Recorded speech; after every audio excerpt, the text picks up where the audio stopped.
നമസ്കാരം. Alpha palliative care daily ന്യൂസിലേക്ക് സ്വാഗതം. പ്രധാന വാർത്തകൾ. Alappuzha Muhammadans girls government higher secondary സ്കൂളിൽ students association of palliative care SAPC Aarish club അംഗങ്ങൾക്ക് 30 മണിക്കൂർ പാലിയേറ്റീവ് കെയർ ട്രെയിനിങ്ങിന്റെ ഭാഗമായി 10 സ്കിൽസ് പരിശീലന ക്ലാസ് സംഘടിപ്പിച്ചു. Alappuzha link centre nurses in charge Roshni sister, Bindu sister എന്നിവർ ക്ലാസിന് നേതൃത്വം നൽകി. പ്രിൻസിപ്പൽ ജയശ്രീ സ്വാഗതവും NSS ഇൻചാർജ് രഞ്ജിനി നന്ദിയും പറഞ്ഞു.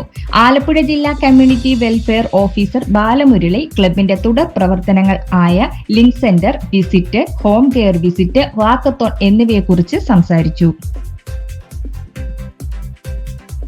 ആൽഫ എടത്തിരുത്തി ലിങ്ക് സെന്റർ പ്രവർത്തനങ്ങൾക്കായി സെന്ററിലെ വോളണ്ടിയറായിരുന്ന പരേതനായ മാരാത്ത് MK ചന്ദ്രന്റെ ഭാര്യ രാധാചന്ദ്രനും മക്കളും ചന്ദ്രന്റെ 1ാം ചരമദിനാചരണത്തോടനുബന്ധിച്ച് സംഭാവന നൽകി. Vice president Subhadra Sakthidharan, sister Bhagi എന്നിവർ ചേർന്ന് തുക ഏറ്റുവാങ്ങി.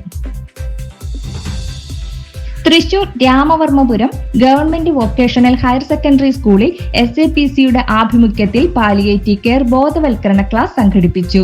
NSS ഇൻചാർജ് KV സുനിത സ്വാഗതം പറഞ്ഞു. Community welfare district coordinator Vismaya Venugopal palliative പരിചരണത്തെക്കുറിച്ചും ആരിഷ് ക്ലബിന്റെ പ്രവർത്തനങ്ങളെക്കുറിച്ചും വിശദീകരിച്ചു. സ്റ്റുഡന്റ് കോർഡിനേറ്റർ ശ്രീഹരി നന്ദി പറഞ്ഞു. ഇതോടെ ഇന്നത്തെ വാർത്തകൾ അവസാനിക്കുന്നു. ജയ് ഹിന്ദ്.